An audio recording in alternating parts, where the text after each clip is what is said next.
Thierry Ardisson et Paris Première redonnent vie à l'émission 93 Faubourg Saint-Honoré.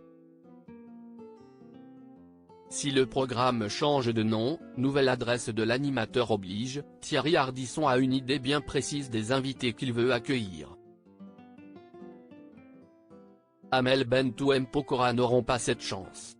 Il a longtemps collaboré avec Laurent Baffy dans ses émissions, mais le sniper aujourd'hui, si est bel et bien Thierry Ardisson.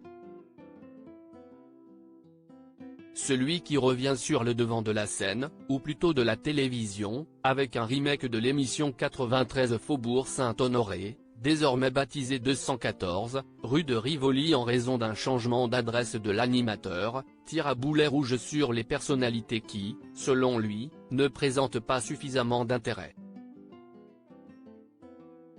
Pour l'anniversaire des 20 ans de l'émission, Thierry Ardisson a trié les invités sur le volet « Je vais réunir Muriel Robin et Anne Le Naine, mais aussi ma femme, Audrey Crespo-Mara », note de la rédaction. Bertrand Chameroy et les potes Gérard Darmon, Franz-Olivier Gisbert, Laurent Baffy. Corti va passer une tête, explique-t-il à Télé Câble Sat. Car oui, Audrey Crespo-Mara, journaliste vedette de TF1, a eu l'aval de la chaîne comme il l'a fait savoir avec joie à Téléstar, je m'en réjouis.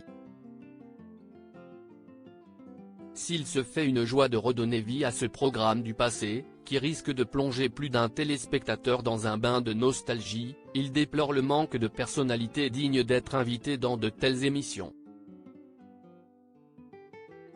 Il ne mâche d'ailleurs pas ses mots, on est dans un monde plus pauvre sur le plan culturel.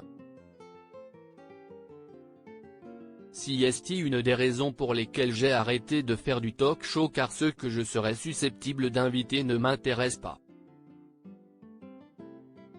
Quand vous avez eu la chance d'interviewer Serge Gainsbourg ou Easton Ellis, vous avez plus de mal à inviter Amir, Amel Bent ou M. Pokora. L'homme en noir a fait la part belle à la télévision française, même si sa créativité n'a pas toujours été récompensée. Il a créé Hôtel du Temps, où il faisait ressusciter des artistes disparus comme Dalida, un échec en termes d'audience, note de la rédaction, elle est trop chère, 600 000 €, note de la rédaction, pour être en deuxième partie de soirée et trop bavarde pour être en première partie de soirée, a-t-il fait savoir. Mais le concept n'a pas atterri aux oubliettes pour autant. Warner Bros a racheté le concept pour le monde entier et l'émission a été nommée aux Emmy Awards.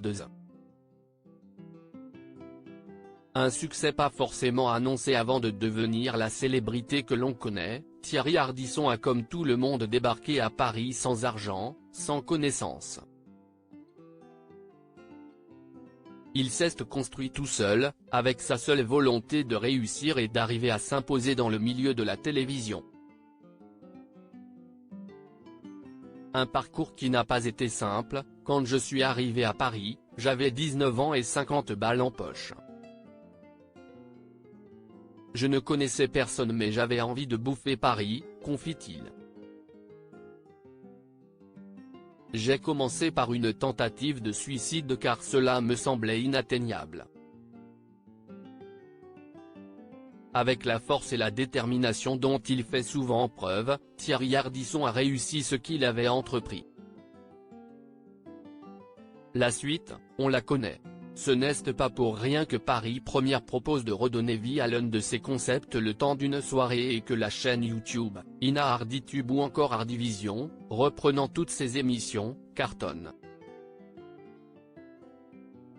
Rendez-vous le vendredi 15 décembre pour retrouver Thierry Ardisson dans 214 rue de Rivoli sur Paris Première dès 21 h.